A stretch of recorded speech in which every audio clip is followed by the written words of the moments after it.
তো সেখানেও আমাকে প্রধান অতিথি বলাতে আমি একটু কষ্ট পেলাম, যেন আমাকে বাইরে রাখা হলো এই খেলার মাঠ থেকে।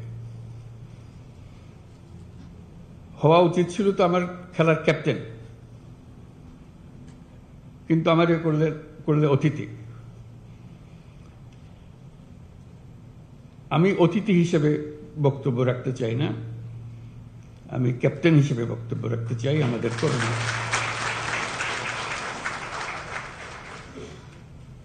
কাজ কি আমাদের একেবারে হাতে গোনা মাপা জিনিস। এটা নিত্য নৈমিত্তিক একটা নতুন কিছু আসে তা না, একই জিনিস বারে বারে আসছে, বিভিন্ন ভঙ্গিতে আসছে। সেগুলো আমরা কে কিভাবে করছি, কি হলে আরো ভালো হতো, কোঅর্ডিনেশনটা কিভাবে হতো, ক্যাপ্টেনের সিগন্যালটা কিভাবে ফিল্ডে যেত, গেলে ভালো হতো, এগুলো নিয়ে আলোচনা। আমরা যেহেতু এমন পরিস্থিতি এসেছি, এটা ল অ্যান্ড অর্ডার, একটা শান্তি শৃঙ্খলা বজায় একটা মস্ত বড় ইস্যু হয়ে গেল। এটাতে আমরা কে কি পরিমাণ অগ্রসর হলাম, কি করণীয় আমাদের, এটা একটা 1 নম্বর বিবেচ্য বিষয় আমাদের ল অ্যান্ড অর্ডার। এটা যাতে আমরা বিফল না হই, কারণ এটাতেই আমাদের সমস্ত অর্জন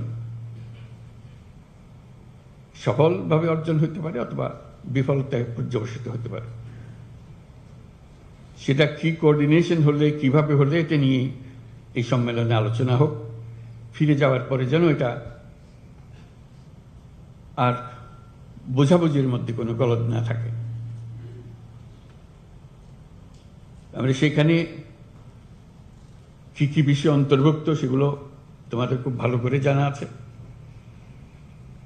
পুলিশ প্রশাসনের কাজ কি, সিভিল প্রশাসনের কাজ কি, কোঅর্ডিনেশনের কাজ কি। কিন্তু এই যদি বলি ওর কারণে আমারটা হয় না, এটা বলে তো আমরা পার পাবো না।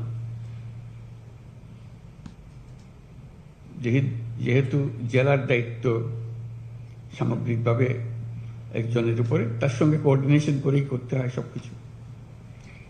কাজে সেই কোঅর্ডিনেশনের কি সমস্যা, নাকি পৃথক পৃথকভাবে হবে, এগুলো পরিষ্কার করে নেওয়া, যাতে কাজ করতে গিয়ে আমরা অনিশ্চয়তার মধ্যে পড়ে না যাই। তো সেখানে আমাদের শৃঙ্খলা ভঙ্গ হলে কি করতে হবে, উপর থেকে নিচে পর্যন্ত চেইন অফ কমান্ড কিভাবে যাবে। এই নয় যে এটা তো আমার কাজ ছিল না, কাজে আমি আর মনোযোগ দিই নাই, এটা তো বললে হবে না। আমরা তো সবাই মিলে সরকার,